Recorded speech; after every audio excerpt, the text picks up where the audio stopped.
नमस्कार. सर्वांचे मनपूर्वक स्वागत. तर बघा, नेहमीप्रमाणेच मी घेऊन आले आहे सुंदर आणि सोपी रांगोळी. आता फ्रीहँड रांगोळी आहे. एक दिलचा आकार मी काढून घेतलेला आहे बघा, पोपटी रंगाने. तर ह्या रांगोळ्यांमध्ये मी नेहमी सांगते की कोणतेही आकार आपण काढले तरी खूप सुंदर दिसतात. आता ही रांगोळी रोजची काढण्यासाठी किंवा तुम्ही सणासुदीलासुद्धा ही रांगोळी काढू शकता. बघा, मी एक बेबी पिंक कलरने फूल काढून घेतलेलं आहे तिथे. तर फूल काढण्याची पद्धत पण नेहमीप्रमाणे सोपी आहे. फक्त थोडेसे आपण आकार बदली करून घेतलेले आहेत. बाकी तीच पद्धत आहे बघा. तुम्ही नेहमी बघत असाल माझ्या रांगोळ्या, तर तुम्हाला माहीत असेल की कशाप्रकारे मी फूल काढलेलं आहे. आता तिथे पानं आपण काढून घेणार आहोत. पानं काढण्याची पद्धतसुद्धा खूप सोपी आहे बघा.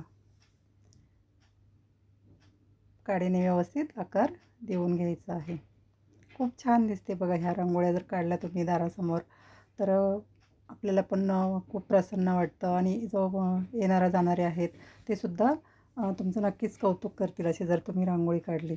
आणि आपण रोज रांगोळी काढल्यामुळे काय होतं की जे निगेटिव्ह ऊर्जा असते बाहेरची, ती आपल्या घरात येत नाही. त्यासाठी आपण दारासमोर रांगोळी काढत असतो. आणि रांगोळीला आपल्या भारतामध्ये खूप मोठी परंपरा आहे. रोज सकाळी आपण दरवाजासमोर किंवा अंगणामध्ये सडा सारवण करून रांगोळी काढली की एक प्रसन्न वातावरण निर्माण होत असतं. बघा, सुंदर असं मी जे तेल आहे काढलेलं आहे, त्यामध्ये पण मी मोराचे आकार काढून घेतलेले आहेत आणि वरती एक बलूनसारखा आकार काढलेला आहे. आता ह्या रांगोळ्यांमध्ये हे आकार काढले की खूप छान दिसतात. आणि त्यामध्ये मी ऑरेंज कलर बघा भरून घेतलेला आहे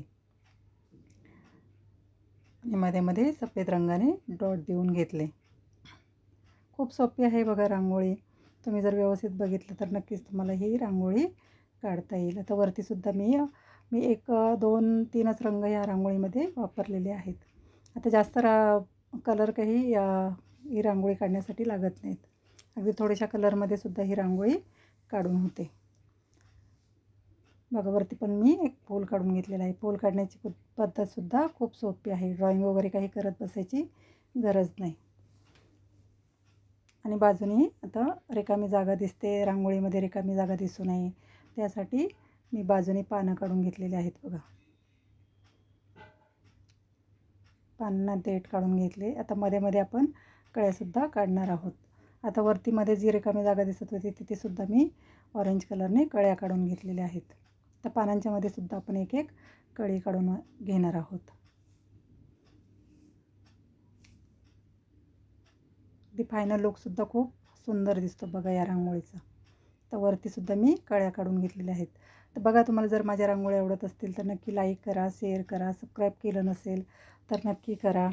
मी असेच नवनवीन व्हिडिओ माझ्या चॅनलवर टाकतच असते.